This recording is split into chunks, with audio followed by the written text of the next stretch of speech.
las ideas no han abandonado su fuente. Vale. Las ideas no han abandonado su fuente es una de las muchísimas, bellísimas formas en las que el curso de milagros expresa el principio de la expiación.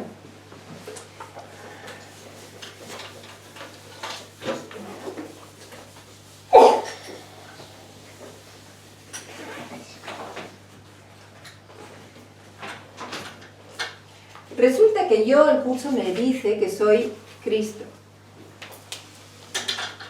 el ser, el Hijo de Dios, la mente de Buda, el Espíritu, el reino de los cielos, la eternidad. Yo soy eso. Y esto es lo que yo soy. Yo fui creado por el amor y sigo siendo amor. Yo no puedo ser algo diferente a mi creador, porque de los manzanos no salen peras.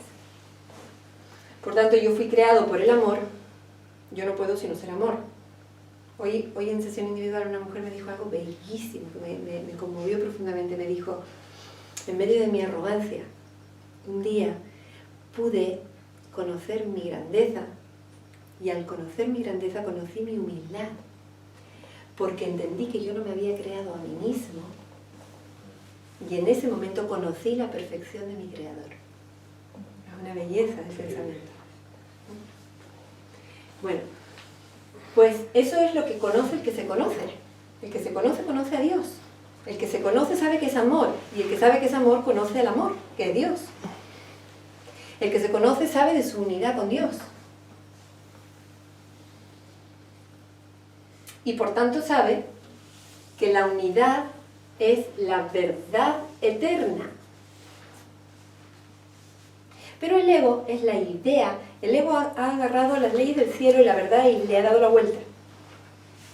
Y ha dicho, no, resulta que las ideas, mente asesorada por el ego, las ideas abandonan su fuente. De manera que aquí fuera hay un mundo externo a ti. ¿Vale? Ahí fuera hay un mundo externo y hoy hemos dicho que esa es la religión del mundo, que el mundo existe per se, que la realidad del mundo es externa. De hecho, que el soñador del sueño ni siquiera existe. Lo único que existe es un personaje que deambula por un sueño. Las ideas han abandonado su fuente. El soñador se ha olvidado de sí mismo y ha creado un engendro que tiene vida propia.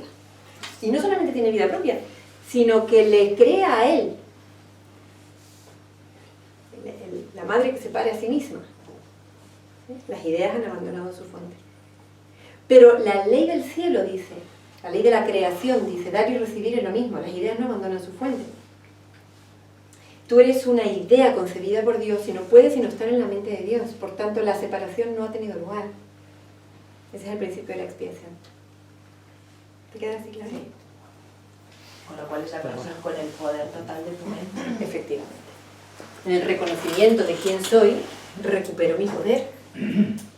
Mi poder y mi libertad, que muy al contrario de lo que el ego me cuenta, el ego me dice, tú eres libre, ¿sabes por qué? Porque eres este monigote de aquí, que puedes elegir entre las muchísimas opciones de esta feria de vanidades llamada mundo. Esa es tu libertad. Pero la libertad verdadera es hacer la voluntad de Dios. Mejor expresado, ser la voluntad de Dios. Y nada más que eso. En el capítulo 2 hay un pasaje en el que Jesús nos dice, tú y yo somos lo mismo. Qué diferente esto de lo que habíamos escuchado antes, ¿no? En la religión católica, de que Dios era el Hijo único de Dios y todos los demás éramos como unos hijos de segunda categoría. Y sin embargo, en el capítulo 2 del curso de milagros Jesús nos dice, tú y yo somos exactamente lo mismo. La única diferencia temporal estriba en el hecho de que yo sé que solamente tengo lo que es de Dios. Y tú por un tiempo crees que tienes además otras cosas. Pero sigue viviendo que ya te desengañarás y llegará el día en que comprendas que tú como yo solo tienes lo que Dios te dio.